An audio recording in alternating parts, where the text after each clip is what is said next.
नमस्कार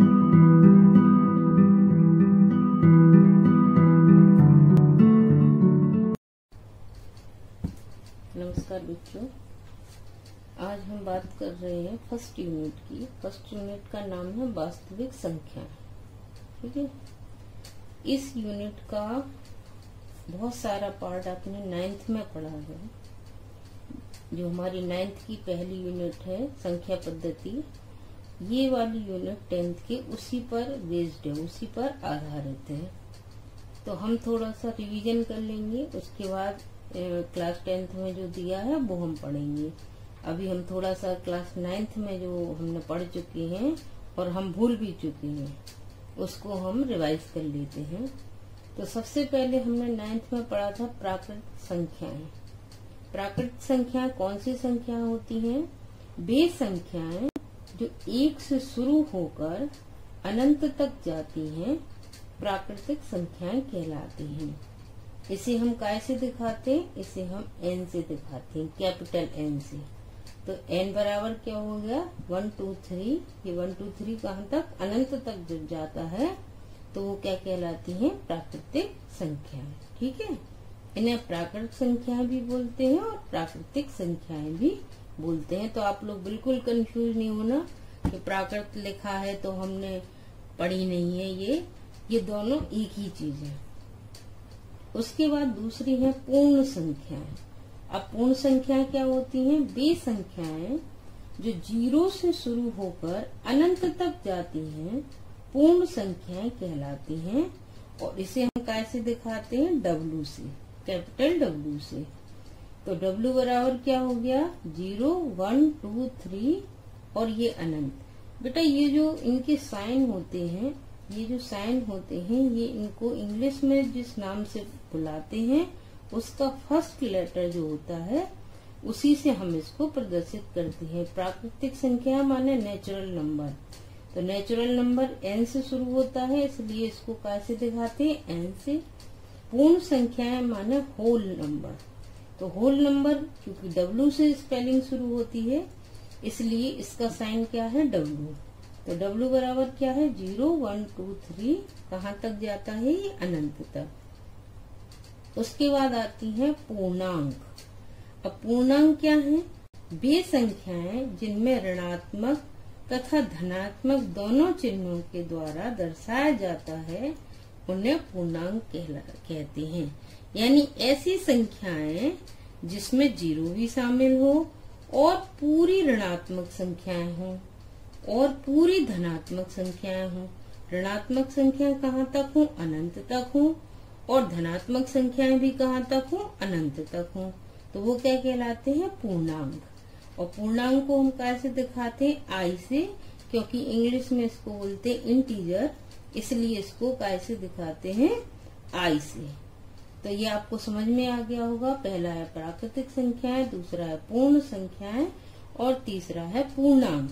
ये हमने रिवीजन इसलिए करवाया क्योंकि 10th में जो हम यूक्लिड विभाजन प्रमेय का पढ़ेंगे तो उनमें इन शब्दों का प्रयोग होगा। तो ये हमें पहले से परिभाषाएं अगर पता होंगी तो हम उसको बहुत जल्दी से सीख जाएंगे।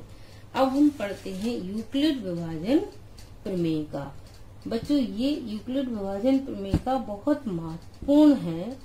वो इसलिए महत्वपूर्ण है कि इस पे बेस्ड सवाल तो आते ही हैं, इस पे आधारित सवाल तो आते ही हैं, लेकिन जो 1 नंबर का क्वेश्चन आता है उसमें ये पूरा स्टेटमेंट भी पूछ लिया जाता है कि यूक्लिड विभाजन प्रमेय का किसे कहते हैं, ये बताइए। तो ये यूक्लिड विभाजन प्रमेय का बहुत महत्वपूर्ण है, इसको बिल्कुल अच्छी तरह से रटना है आप लोगों को। ठीक है, अब हम देख लेते हैं कि यूक्लिड विभाजन प्रमेय का आखिर क्या होती है।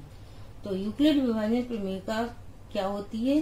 2 धनात्मक पूर्णांक a और b दिए रहने पर ऐसी अद्वितीय पूर्ण संख्याएं q और r विद्यमान हैं कि a बराबर bq प्लस r, जहाँ पर ये जो r है ये या तो 0 के बराबर होगा या 0 से बड़ा होगा, लेकिन b से कैसा होगा? छोटा।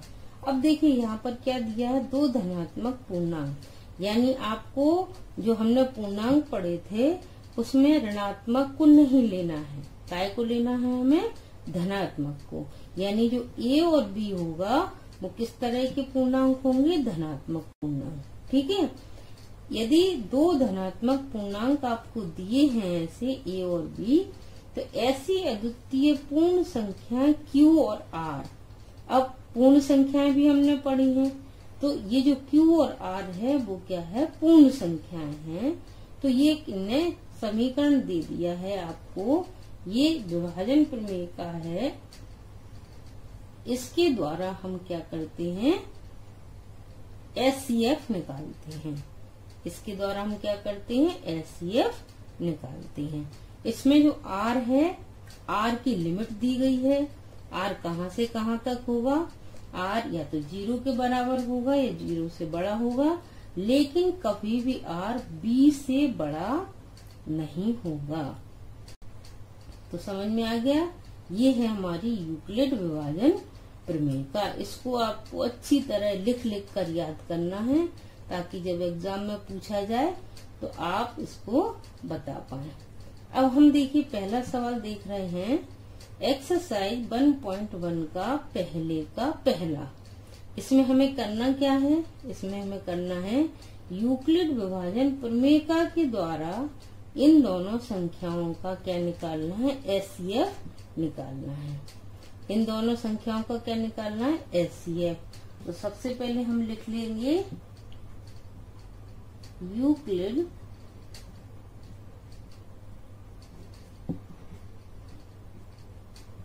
विभाजन प्रमेय का।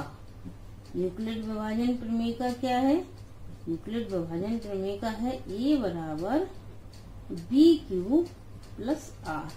अब देखिए इन दोनों में से बड़ा कौन है, इन दोनों में से 225 बड़ा है काय से, 135 से। 225 काय से बड़ा है, 135 से। ठीक है, तो 225 क्या होगा, E होगा, और 135 क्या होगा, B होगा। यानी 225 में काय का भाग जाएगा, 135 का भाग जाएगा। तो हम इसको इस रूप में लिख लेंगे, तो क्या हो जाएगा, ये 225 हो जाएगा और यहाँ पर आ जाएगा 135। अब देखिए हमारे पास Q और R नहीं है। अब Q और R निकालने के लिए हम यहीं पे देखिए रफ वर्क कर लेते हैं। आप चाहें तो पीछे कर सकते हैं, लेकिन हम आपको समझाने के लिए यहीं पर थोड़ा सा रफ कार्य कर रहे हैं। ठीक है बेटा, अब देखिए जब हम 225 में 135 का भाग दे देंगे, 225 में कितने का भाग दे रहे हैं, 135 का, कितनी बार जाएगा, एक बार जाएगा। ठीक है, बचेगा क्या, बचेंगे 90। 5 में से 5 गए 0, 12 में से 3 गए तो 9 बचे, तो कितने बचे, 90। अब देखिए भाग नहीं जाएगा आगे, तो हम इसको यहाँ लिख लेंगे।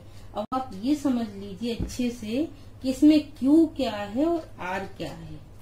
Q है जितनी बार हम भाग दे रहे हैं वो है Q, और जो शेषफल बच रहा है वो है R। तो यहाँ पर हम लिख देंगे कितनी बार भाग जा रहा है, एक बार। क्या बच रहा है, 90। तो ये इसका हो गया फर्स्ट स्टेप। क्या हो गया, ये फर्स्ट स्टेप। ठीक, अब इसका सेकंड स्टेप क्या है, सेकंड स्टेप में देखिए आप, ये जो 90 बचा है हमारे पास शेषफल, इसका भाग जाएगा कितने में, 135 में। कितनी बार जाएगा, ये भी एक बार जाएगा। कितना बचेगा, 45 बचेंगे। अब देखिए इसका भाग नहीं जाएगा, तो अब सेकंड स्टेप में क्या हो जाएगा, ये जो 135 है ये हो जाएगा A। ठीक है, और 90 क्या हो जाएगा, 90 हो जाएगा B। ठीक, और देखिए Q क्या है, Q वापस से 1 है, और R कितना है, 45। ठीक, समझ में आ रहा बेटा। अब देखिए इस 90 में कितने का भाग जाएगा? 45 का भाग जाएगा। तो थर्ड स्टेप क्या हो गया इसका? थर्ड स्टेप में हम क्या लिखेंगे? पहले इस 90 को ए मान लेंगे और 45 को क्या मान लेंगे? बी। अब 45 का भाग 90 में कितनी बार जाएगा? 2 बार। शेषफल क्या आ गया? 0। तो यहाँ पर क्या लिख दिया? 2 और प्लस 0। अब देखिए एचसीएफ हमेशा वह संख्या होती है जिसका भाग देने से शेषफल 0 आ जाए।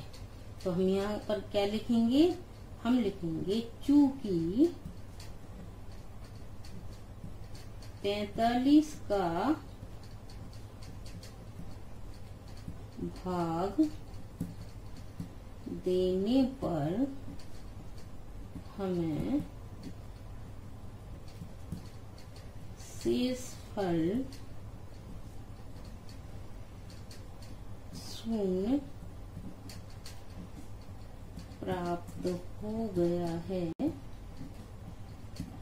इसलिए